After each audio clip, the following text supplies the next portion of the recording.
So just in the interest of time, we will get started, and as more folks come into the room.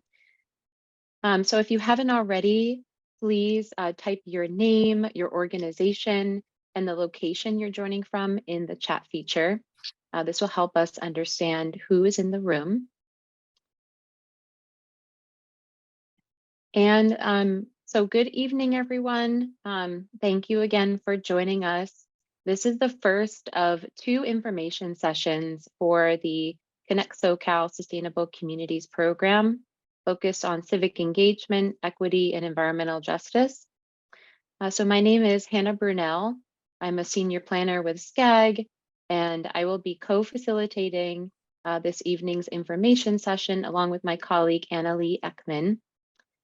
And again, if you haven't already, just please include your name, your organization, and the location you're joining from in the chat. This will help us understand who is in the room and also ensure that this feature is functioning for you. And so just to note, SCAG is providing closed captioning for this session. If you would like to activate or hide that feature, you can click on the live transcript button along the bottom menu and choose show subtitle or hide subtitle. And we are also providing simultaneous translation services in American Sign Language during this information session. And as you can see, our ASL interpreter will be pinned and visible throughout the session. And I will pass it to my colleague Annalee to go over some session logistics. Thanks, Hannah. This meeting will last about 1.5 hours, and all mics will be muted upon entry and during the first portion of this meeting. Please take care to keep your mic muted when you are not speaking during that Q&A portion at the end of this session. If you have a question at any point, you can type it in the chat box, and we'll obviously also be having a Q&A session after the presentation. If you think of something later, you can also reach out to our team member, Hannah Brunel, directly, and her email is on the slide and will be sent out along with this presentation to those who registered for today's meeting. Before we get into our session content, I'd like to offer a land acknowledgement. So we are currently on occupied and unceded land of Indigenous peoples who are and have been the traditional caretakers of the land in this region. I'm calling in from the lands of the Gabrielino, Tongva, and Keech people. If you haven't already, I encourage you all to visit nativeland.ca to learn more about the traditional inhabitants of the land you live and work on. Throughout the presentation, we have 3 check-in polls. The first is a simple audience demographic about where you are located and what type of organization you represent. So we'll have Jennifer launch the first poll, and this will be open for about 30-ish seconds. It's a simple first answer is, or ask the question is about what county you're seeking funding in, and you can answer multiple counties if that's applicable to you. And the second question is what type of organization you're here representing today. And that's a single question. So we'll give it a few more seconds. And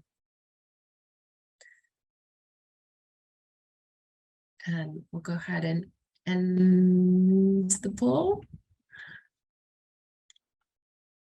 Awesome. And looks like we have some representation from Los Angeles and Riverside today, and local and regional agency and CBO representation. Oh, and some other. If you'd like to, share your organization in the chat if you haven't already, this is also an invitation to do that too. All right, this information session will start with an overview of the Sustainable Communities program and then review the goals and objectives for this call for applications, followed by an applicant and project eligibility.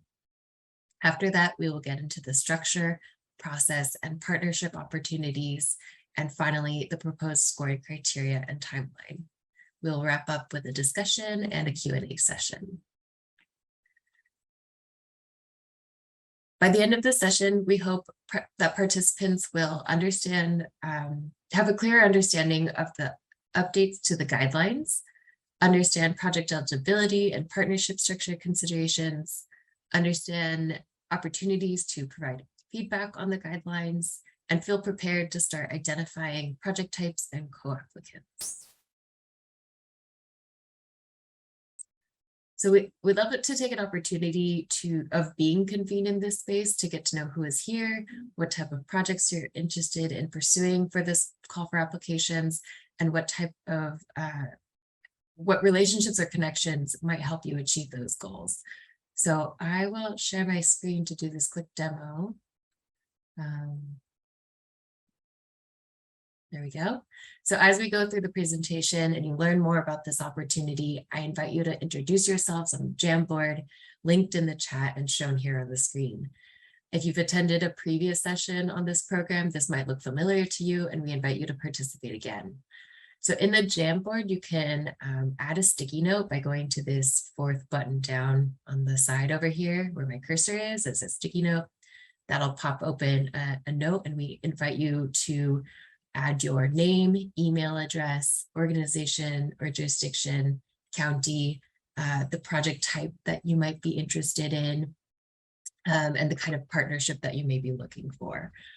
So I also want to note that as you type, you'll see this bar at the bottom turn to red. That means you've run out of space on the sticky note. So you can just add it and it'll keep the sticky note open so you can keep typing, and then at the end you can just arrange the sticky note so it's right next to the one you've started already. So also maybe move it not over the instructions. So yeah, you can add multiple sticky notes if needed. We'd love to support the connections and partnership building before the call opens between you and other folks working in similar regions on similar projects. So and even people who can be potential partners in this call for applications. So this information will be shared with others. So please only add to the Jamboard if you're comfortable with their contact information being shared. So I'm just going to delete these really quick because they're samples, but thanks, Kevin, for jumping in there. And we'll, if we can go back to the presentation, we'll continue with the slides. Back to you, Hannah. Thanks, Annalee. Thanks, Jennifer. So now we'll provide a brief overview of SCAG's Sustainable Communities Program, and specifically this call for applications. So since 2005, SCAG's SCP has supported jurisdictions' local planning efforts, as well as enabling implementation of Connect SoCal. This program has developed 3 calls for applications in the past 2 years since the adoption of our 2020 Connect SoCal, each with different planning priorities. And so this 4th call for applications is particularly focused on civic engagement, equity, and environmental justice. And this is intended to be an implementation tool for SCAG's adopted Racial Equity Early Action Plan. And we anticipate opening this program in early next year following the approval of our program funders. And we currently have our draft program guidelines posted on our website for public comment. So the public comment period is open for 21 days. So it will be open through November 15th. And so if you wish to submit a comment, you can do that via email to myself, and I think a member of the team is going to drop the link in the chat so folks can access that if they wish to review the guidelines.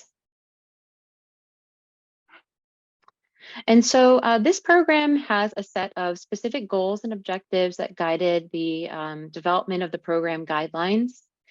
So we seek to support the development of plans to close the racial equity gap as outlined in our Racial Equity Baseline Conditions Report. We also look to support a wide range of eligible land use and transportation planning activities, as well as housing supportive infrastructure projects.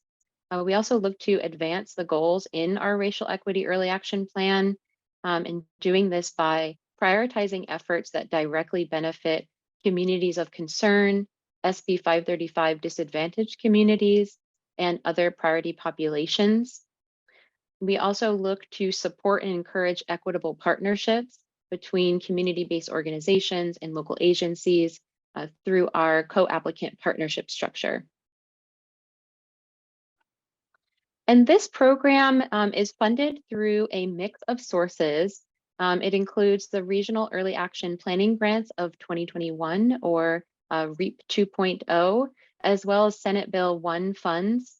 And as such, all of the projects funded through this program must address at least one of the following funding objectives that you see here on the screen.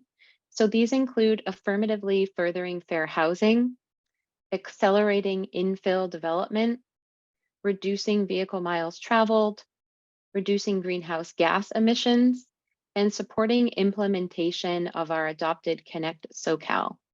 And so specifically on affirmatively furthering fair housing, just to provide a bit more information about this. So this means taking meaningful actions that address significant disparities in housing needs and access to opportunities, replacing segregated housing patterns with integrated and balanced living patterns, as well as transforming racially concentrated areas of poverty into areas of opportunity, and fostering and maintaining compliance with fair housing laws. And you can read more about this in our program guidelines that are linked in the chat. And so, as we mentioned, one of the goals of this call for application is to support a wide range of eligible land use and transportation planning activities.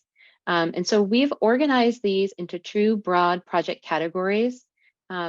Applicants can choose to apply for projects that fall under both categories.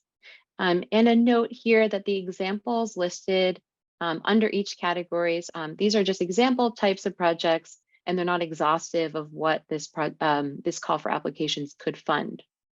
And so under the housing and land use strategies category, some example projects include affordable housing plans and ordinances, as well as infrastructure and utility financing plans.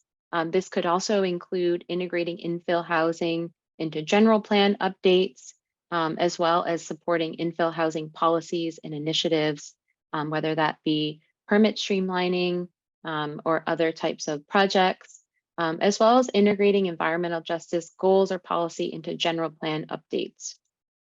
And under the multimodal communities category, some examples include community e-bike rebates, e-bike share plans and pilots, highways to boulevards and freeway cap plans. So this would be improvements for non-motorized vehicles and pedestrian traffic, multimodal corridor studies that are taken alongside planning activities. This also includes park and greenway connectivity plans, transportation accessibility and safety demonstration projects, or Vision Zero policy and programs.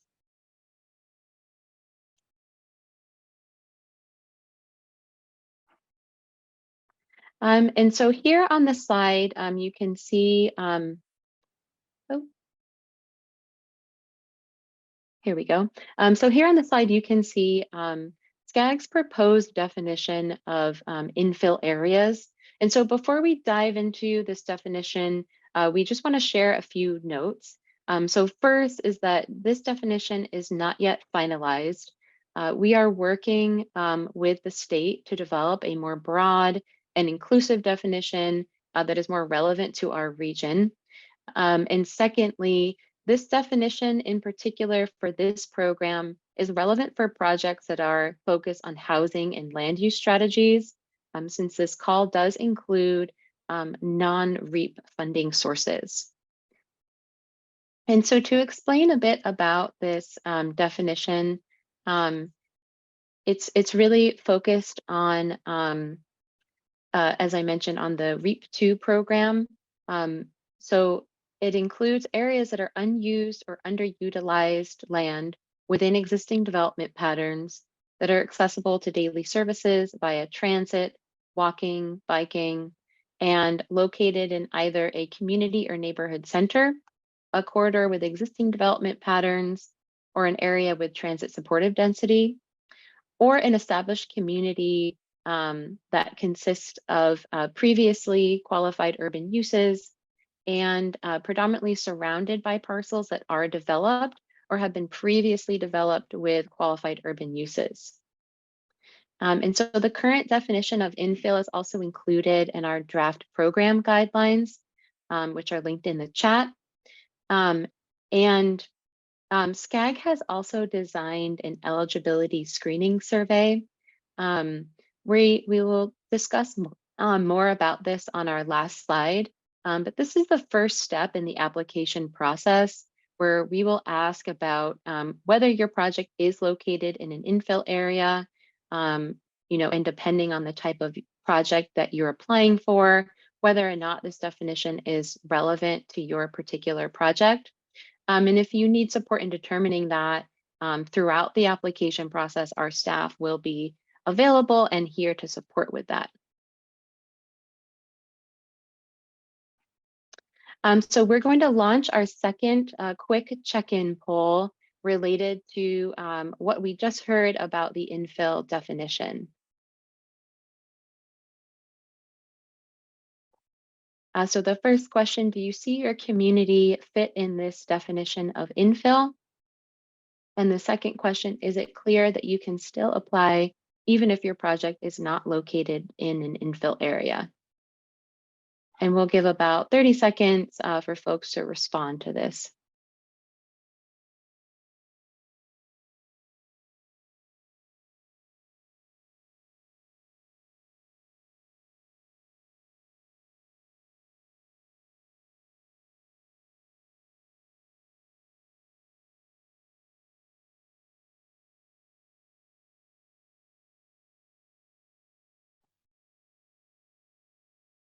Okay, I think we can maybe close the poll if everyone was able to respond. Okay, great. The majority of folks say that this definition, they do see their community fitting into this definition. So that's great. However, some folks also feel that the definition is still unclear, which is completely understandable, or it's not applicable to your particular project. And the majority of folks are saying that it is clear that you can still apply to the project even if your project is not located in an infill area. And for those folks that say this definition is still unclear, I just want to mention that you can, please feel free to reach out to us, or you can drop your information in the chat and we will be happy to follow up with you. Our staff are also available to do one-to-one meetings where we can further answer your questions on this. So thanks everyone for participating in that. And I will pass it off to Annalie to go over the next few slides. Sure, yeah. So SCAG has prioritized funding in areas that have been traditionally disadvantaged, underserved, underrepresented, and under-resourced. So this includes SB 535 disadvantaged communities, which include state and federally recognized tribal lands in the latest update. It includes Tax Credit Allocation Committee or TCAC and Housing and Community Development or HCD opportunity areas, SCAG communities of concern, and AB 1550 communities. SCAG is developing a map that shows where these priority populations are located, and this map will be included in the program application. Historically, SCP funding and technical assistance has only been accessible to jurisdictions and agency applicants. So this call for applications includes a new approach, which utilizes a co-applicant structure, which aims to facilitate greater connection and collaboration between agencies and jurisdictions and community-based partners. So as we mentioned earlier, a big goal for this program is to encourage equitable partnerships between community-based organizations or CBOs and local agencies. So we'll get into the applicant partnership structure more on the next slide. Some entities are eligible as primary applicants, some are eligible as co-applicants, and some are eligible as both, depending on the funding source. So the entities in white on the screen are eligible as primary applicants for all funding sources. All primary applicants, those in white and green in this list, are also eligible to be co-applicants. Entities in green are eligible as primary applicants for REAP 2 funds only. And entities in pink are eligible as co-applicants only and need to be either a registered 501c3 or have a fiscal sponsor. So up to 2 co-applicants may apply alongside a primary applicant. And if at the end, we'll talk more about the eligibility screening survey, which we mentioned in previous slides, which is the first step of the application to help you determine the eligibility as a primary applicant or co-applicant, to hopefully clarify this. This call for applications allows primary applicants to apply via partnership with up to 2 co-applicants, as I said.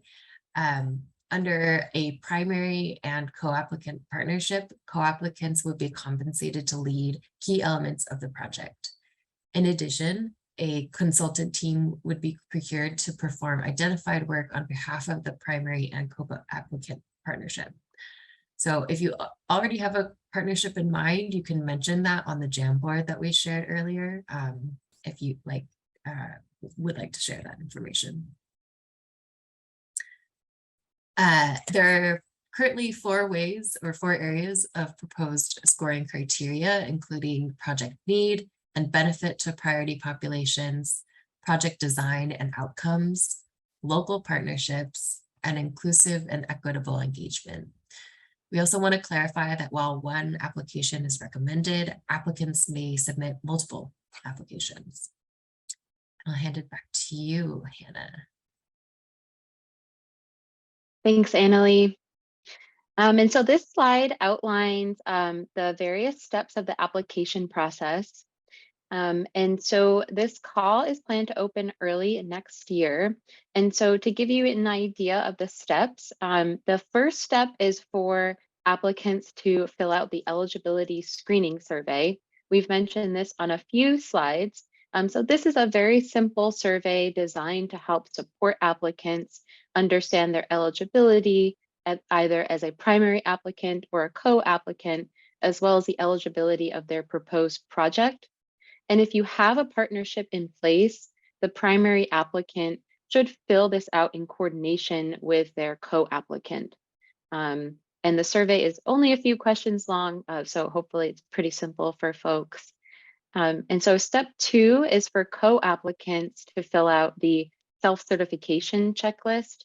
This checklist will help SCAG identify if there are any areas where co-applicants need support or where they might not meet eligibility requirements to enter into an MOU with SCAG. And step 3 is for folks to complete and submit the full application, which will be available online via an online form. And then finally, SCAG will evaluate submitted proposals and recommended awards. And so this slide gives you an idea of the program timeline. We are currently in the process of holding one-to-one meetings with community-based organizations and local agencies to help promote this opportunity and listen to project ideas.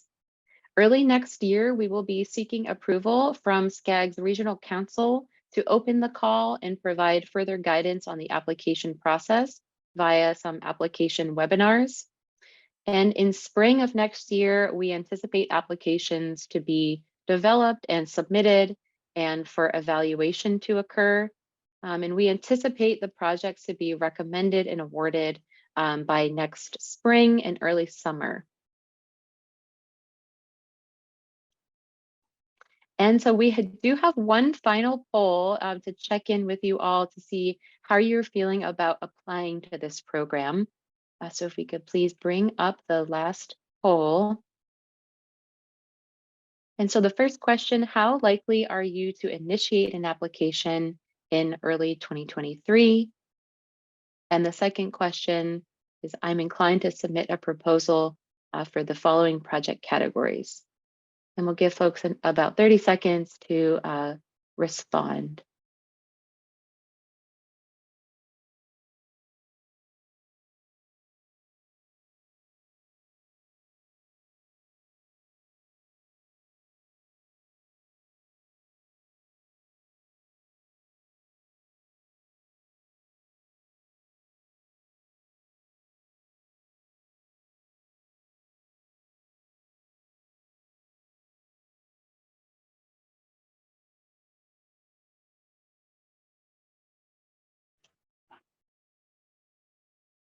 Okay, so I think we can close the poll if everyone had a chance to respond. Okay, and this is great. So folks are talking to their organization about submitting an application. And the majority of folks are interested in submitting a proposal for a mix of both project categories, followed by multimodal communities and housing and land use strategies. For those that responded, I'm unsure. Again, I just want to mention that our staff is available for a one-to-one conversation. Please feel free to reach out to us to discuss more about your project. And if you've gotten to the end of this presentation and you're not sure if this program is in particular right for you, we want to remind you that SCAG has more funding opportunities through REAP 2.0, as well as other programs, and we can provide a link in the chat for you to explore those options as well.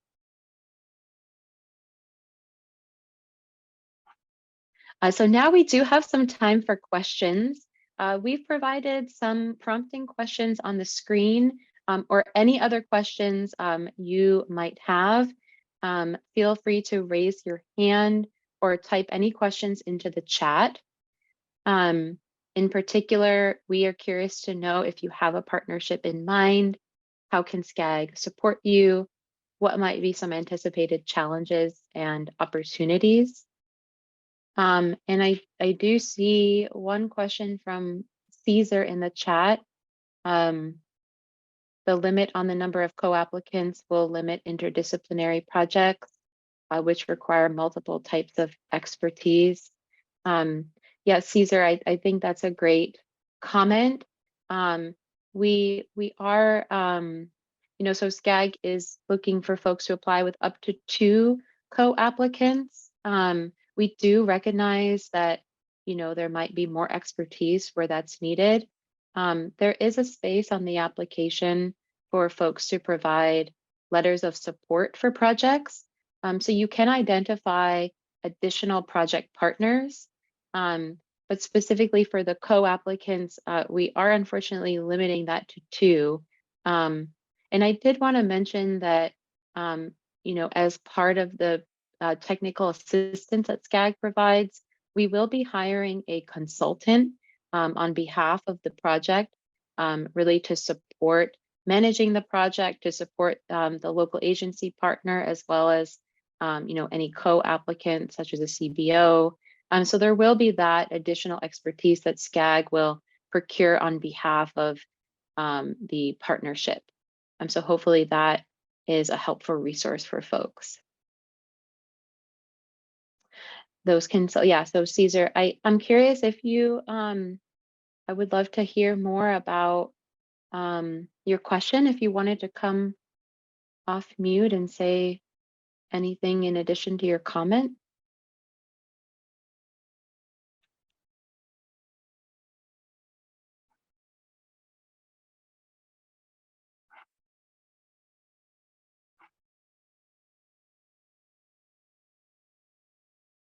Okay, yeah, yeah. So thank you. I think we really appreciate that. And just recognizing that there are a broad range of consultants in the area, but understanding that folks living in communities have the most expertise of what those needs and priorities are. I think through the co-applicant approach, we're really hoping to tap into some of that and provide funding directly to those community-based organizations that have that strong expertise in the local area.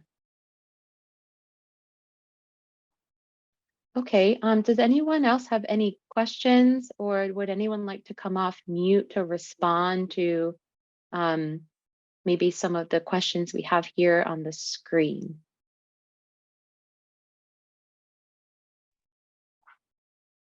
Hello. Hello. Hi there. Oh, okay. So I'm using my phone. This is Caesar. Yeah. So I was just thinking, the number of primary applicants is going to be pretty. It's a set. Looks like it's going to be a small number per locality. So if you have a small number of primary applicants and you limit also the co-applicants, that means that the number of applicants is going to be a lot very reduced, because then the primary applicants can't partner up.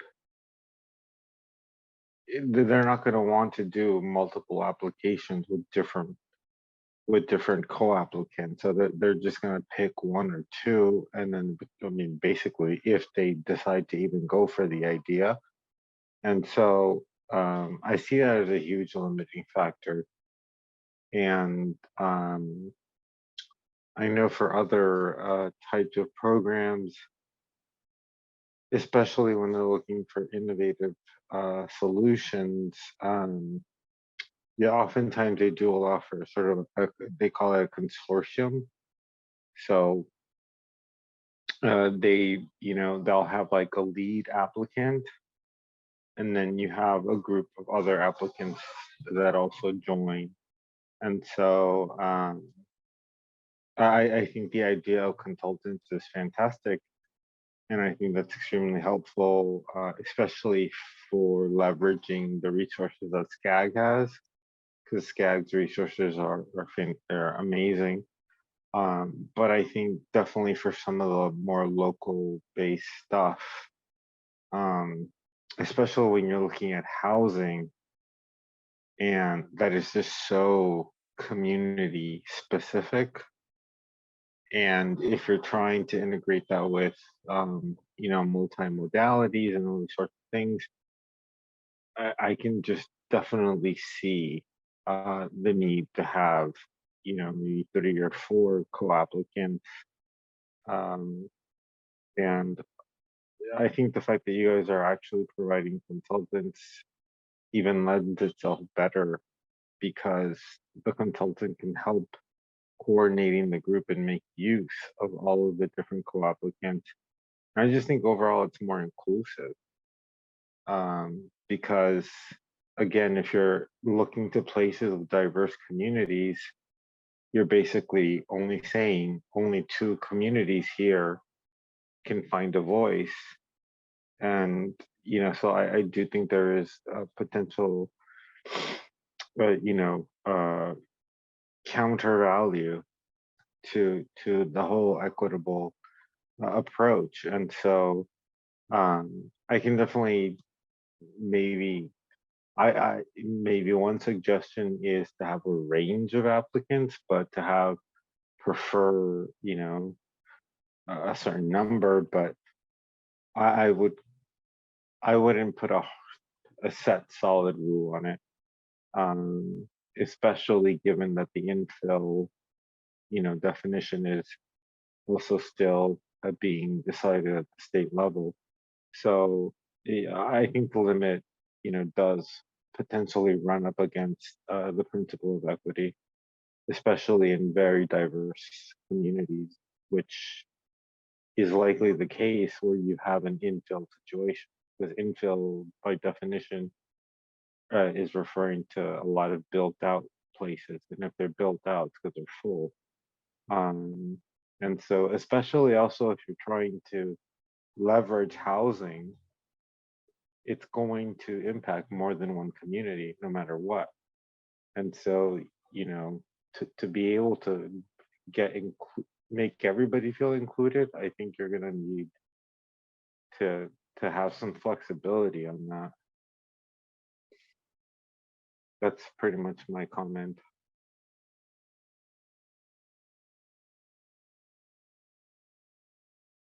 Yeah, thank you, Caesar. Yeah, we really appreciate that. And we noted that down.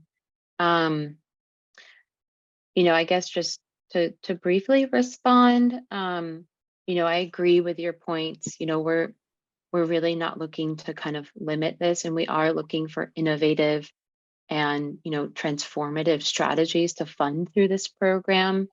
You know, so I think we'd love to talk with you.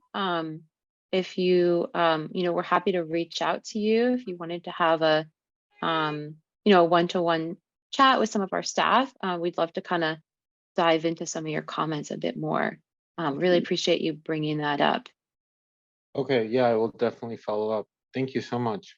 Yeah, thank you very much.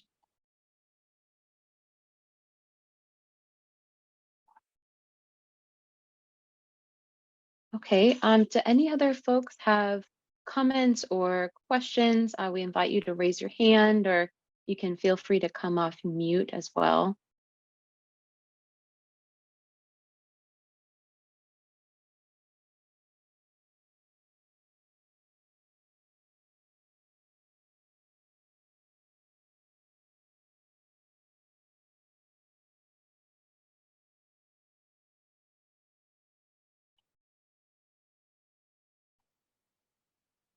Okay, and if folks don't have questions at this time, again, you know, you can feel free to reach out to us at any time. You know, we'd be happy to talk with you further and answer any questions that might come up later. So I'm going to move on to our next slide here. We Hannah, wanted to, oh, yep. sorry. I wanted to share a question that I heard on the side. It was about infill. We had, let's see, let me find it. Basically, it was around, you know, a lot of sites, infill sites are actually like on toxic and hazardous land, and they're wondering if SCAG has thought about how the need to remediate those areas affects, you know, how that impacts, you know, the desire of developers to actually implement infill, especially affordable housing, when remediation is needed in, you know, environmental justice communities, and adds to the cost and the time it takes to do those projects.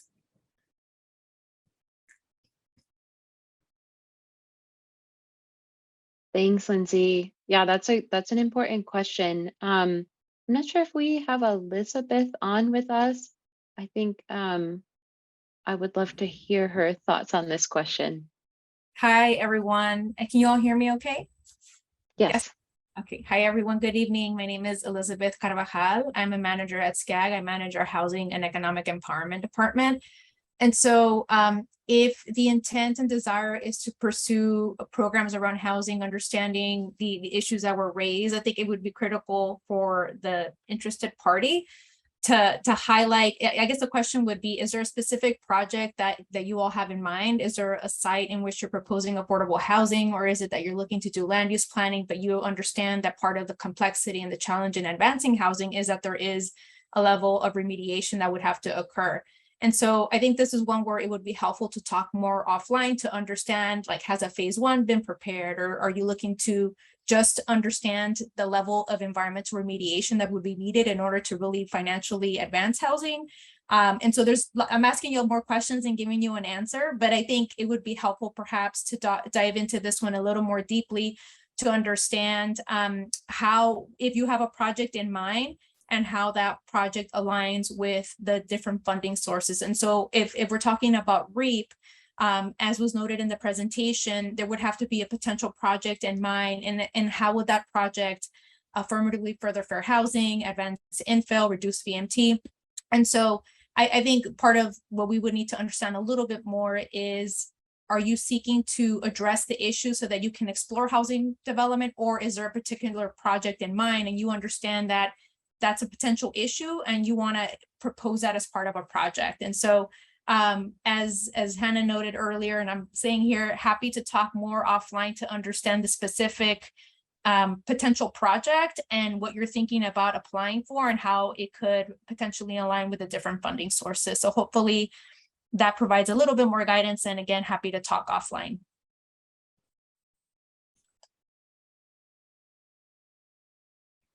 Thanks, Thanks, Elizabeth. Elizabeth. Yeah, thank you so much. Okay, so if there's no other questions, I'm going to move on to the next slide. And this next slide is just a reminder that we have this Jamboard available. And, you know, we want to invite folks to please add their information and their project ideas here. Thank you to everyone who has already added themselves in. So this Jamboard will remain open for the next couple of weeks if you'd like to add to it or refer back to it. We will also send it out as a resource in our recap email after the second session concludes next week.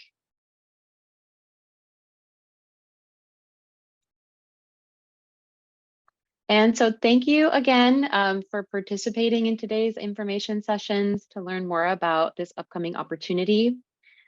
This presentation will be posted on SCAG's website, and we will also email it to all of the registered participants. And again, if you have any questions or anything that comes up later, please feel free to reach out to our staff.